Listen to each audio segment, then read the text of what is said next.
ইলিশ মাছ খায়। আমার না বড় ইলিশ মাছের মাথা খেতে ইচ্ছে করছে। তুমি বাজার থেকে আমাকে একটা ইলিশ মাছ এনে দাও না।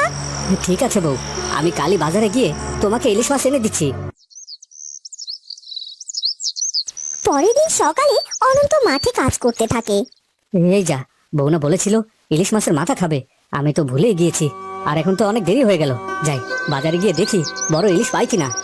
এরপর অনন্ত বাজারে যায়। অনন্ত বাজারে গিয়ে দেখে বাজারে কোনো ইলিশ মাছই নেই। কি গো, আজও পেলে না ইলিশ মাছ? না গো বউ, আজ বাজারে কোনো ইলিশ মাছ পেলাম না। কাল সকাল সকাল বাজারে যাবো কোন। পরদিন সকালে, হ্যাঁ গো শুনছো, আজ আমার ইলিশ মাছ খেতে ইচ্ছে করছে গো খুব। ঠিক আছে, আমি লোক পাঠিয়ে তোমার জন্য ইলিশ মাছ এনে দিচ্ছি। না না না, তুমি নিচে যাবে বাজারে এবং সব থেকে বড় মাছটাই আমার জন্য নিয়ে আসবে। আচ্ছা ঠিক আছে, আমি যাচ্ছি। এই চল চল আমার সাথে। এরপর মোড়ল মশাই বাজারে চলে যায়।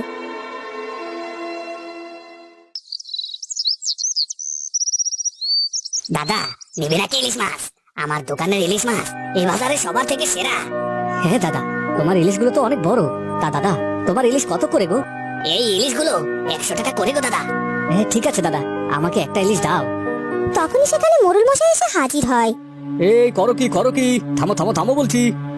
কেন মোড়ল মশাই, আমি কি কোনো অপরাধ করেছি নাকি? না, তুই কোনো অপরাধ করিসনি, তবে অপরাধ করতে যাচ্ছিলি এই মাছ বিক্রি করে। কেন মোড়ল মশাই, এই মাছে কি কোনো সমস্যা আছে নাকি? আমার গিন্নি ইলিশ মাছ খেতে চাইছে, আর তাই তোর সকল ইলিশ মাছগুলো আমায় দিয়ে দে।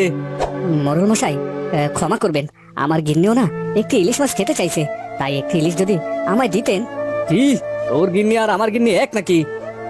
চাষার গিন্নি কিনা খাবে ইলিশ মাছ? যা পুঁটি মাছ কিনে খা, আর তা যদি নাই পারিস তাহলে ইলিশ চাষ করে খা গিয়ে। এরপর মোড়ল মশাই সব মাছ কিনে নিয়ে চলে যায়, আর অনন্ত মন খারাপ করে বাড়িতে চলে যায়।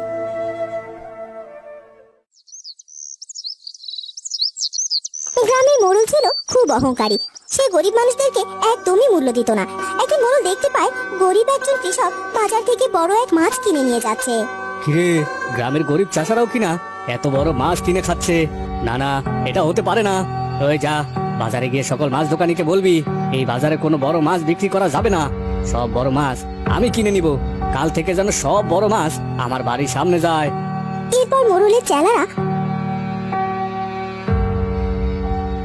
বাজারে গিয়ে সকল মাছ ব্যবসায়ীকে বলে, এই শোনো সকল মাছ ব্যবসায়ীরা, কাল থেকে তোমরা বাজারে কোনো বড় মাছ বিক্রি করতে পারবে না, কারণ কাল থেকে তোমরা সকল বড় মাছ মোড়ল মশাইয়ের বাড়িতে নিয়ে যাবে। মোড়ল মশাই তোমাদের সব বড় মাছ কিনে নেবে। এই কথা বলে মোড়লের চেলারা সেখান থেকে চলে যায়। এরপর থেকে সকল মাছ ব্যবসায়ীরা সব বড় মাছ নিয়ে মোড়ল মশাইয়ের বাড়িতে নিয়ে যেত এবং সব মাছ মোড়ল মশাই নিজে কিনে রাখতো। এভাবে বেশ কিছুদিন কেটে যায়। গ্রামের নিম্ন আয়ের মানুষেরা আর বড় মাছ কিনে খেতে পারে না। একদিন সকালে, দাদা, আমাদের গ্রামে কি শুরু হলো বলো তো?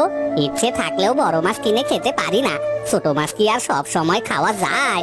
আমার ছোট মেয়েটা কয়েকদিন ধরে আমাকে বলছে বড় মাছ খাবে, কিন্তু আমি কি করে ওকে মাছ খাওয়াবো? সব বড় মাছ তো মোড়ল মশাই কিনে রাখে, আর এখন তো আমার মেয়েটা খাওয়া দাওয়াও ছেড়ে দিয়েছে, ও কিছুতেই খেতে চাচ্ছে না। তোমায় আর কি বলবো দাদা, আমার স্ত্রী অনেক দিনের ইচ্ছে ছিল বড় ইলিশ মাছের মাথা খাবে। আজ অনেক দিন হয়ে গেল ইলিশ মাছের মাথা খাওয়াতে পারিনি। মোড়ল মশাই বড় লোক মানুষ, দেখো না আমাদের বড় মাছ কেনার সামর্থ্য থাকলেও কিনে খেতে পারছি না, আর মোড়ল মশাই মাছ কিনে তা নষ্ট করে ফেলে দিচ্ছে। বিধাতার বিচার একদিন ঠিকই করবেন। কিরে, এই ইলিশ মাছটা তো অনেক বড়, ভালো হয়েছে। এই ইলিশ মাছের মাথাটা আমি আজ মন ভরে খাবো। ও গিন্নি, গিন্নি, এই ইলিশ মাছটা সুন্দর করে ভাজবে আর এর মাথাটা আমাকে খেতে দেবে। এরপর মোড়ল গিন্নি সে ইলিশ মাছের মাথাটা রান্না করে সে ইলিশ মাছের মাথাটি মোড়ল মশাইকে খেতে দেয়। বাহ গিন্নি, ইলিশ মাছ থেকে তো দারুণ ঘ্রাণ আসছে গো। আজ আমি মন ভরে এই ইলিশ মাছের মাথা চিবিয়ে চিবিয়ে খাবো। এরপর মোড়ল মশাই ইলিশ মাছের মাথা খেতেই ইলিশ মাছের কাঁটা তার গলায় আটকে যায়। আহ আহ, গেল গেল গেল গেল গেল গো, আমার গলা গেল। কি কি হলো গো তোমার? এমন করছো কেন? গিন্নি, আমার গলায় যে ইলিশ মাছের কাঁটা আটকে গেল গো। এরপর মোড়ল অনেক চেষ্টা করে তার গলার কাঁটা নামানোর, কিন্তু কোনোভাবেই সে তার গলার কাঁটাটি নামাতে পারে না। এমনকি কবিরাজ এসেও মোড়লের গলার কাঁটা নামাতে ব্যর্থ হয়। এরপর কেটে যায় বেশ কয়েকদিন, কিন্তু মোরলের গলার কাটা যেন কোনোভাবেই নামে না, এমনকি সে কোনো খাবার পর্যন্ত খেতে পারে না। এভাবেই দিনরাত চলতে থাকে। একদিন রাতে মোরল মশাই এবং মোরল গিন্নি ঘুমিয়ে থাকে, আর তখন মোরল মশাই একটি স্বপ্ন দেখতে পায়। সে স্বপ্ন দেখতে পায় যে একটা অদৃশ্য কিছু একটা যেন তার সাথে কথা বলছে। রে মোরল, কেমন লাগছে তো? কে কে কথা বলে? তুই আমায় চিনবি না, আর আমাকে চেনার চেষ্টাও করবি না। তুই পাপী, তুই অপরাধী, আর তাই তুই যত যাই করিস না কেন, তোর গলার কাটা নামবে না। আমি কি অপরাধ করেছি আমাকে বলুন, আর কিভাবে সে অপরাধ আর পাপ থেকে মুক্তি পাবো সেটা বলুন। কি অপরাধ করেছিস তুই? তুই জানিস না কি অপরাধ করেছিস? তুই বাজার থেকে বড় মাছ কিনে তুই তোর বাড়িতে নিয়ে এসেছিস, আর গ্রামের মানুষেরা তাদের সামর্থ্য থাকা সত্ত্বেও তারা মাছ কিনে খেতে পারে না। এটা কি অন্যায় নয়? এটা কি পাপ নয়? আমার ভুল হয়ে গেছে, আমাকে ক্ষমা করে দিন।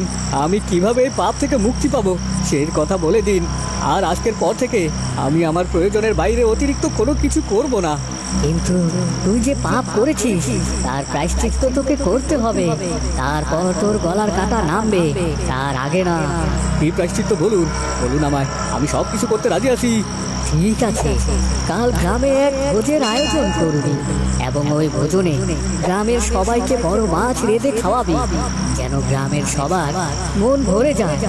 আর কখনো কাউকে অবহেলা করবি না, সে ধনী হোক আর গরিব হোক আর কৃষকই হোক, আর প্রয়োজনের বেশি কিছু করবি না। এরপর সেই অদৃশ্য শক্তিটি চলে যায় সেখান থেকে। পরদিন মোরলের ঘুম ভাঙে এবং মোরল মশাই তার স্বপ্নে দেখা সেই অদৃশ্য শক্তিটির কথা মতো গ্রামের লোকেদের জন্য একটা ভোজনের আয়োজন করে। খাও খাও, তোমাদের যত ইচ্ছে তোমরা মন ভরে খাও, কেউ কিন্তু মন ভরে না খেয়ে এখান থেকে যাবে না। মোরল মশাই, আজ অনেকদিন পর মন ভরে বড় মাছ দিয়ে ভাত খেলাম, বিধাতা আপনার ভালো করুক। পরদিন সকালে মোরল মশাই হঠাৎ করে অনুভব করে যে তার গলার কাঁটাটি নেমে গেছে, আর সে সুস্থতা অনুভব করতে থাকে। গিন্নি, ও গিন্নি, গিন্নি জলদি এদিকে এসো। কি হয়েছে গো? তুমি হঠাৎ করে আমাকে এইভাবে ডাকছো কেন গো? কি হয়েছে কি হয়নি সেটাই বলো গো গিন্নি। বউ দেখো, আমার গলার কাঁটাটা নেমে গেছে। সত্যি সত্যি বলছো তুমি? সত্যি বিধাতার অসীম দয়া যে তোমাকে তিনি সুস্থ করে দিয়েছেন। হ্যাঁ বউ, সত্যি গো সত্যি। আমার গলায় খুব আরাম লাগছে। আমি আর কোনো দিনও কারোর সাথে অহংকার করব না, আর প্রয়োজনের বেশি কিছু কিনবো না। হে বিধাতা, আমায় ক্ষমা করুন। এরপর থেকে মোরল মশাই প্রয়োজনের বেশি কিছু আর কেনাকাটা করতো না এবং গরিব দুঃখী সবার সাথে ভালো আচরণ করতে থাকে।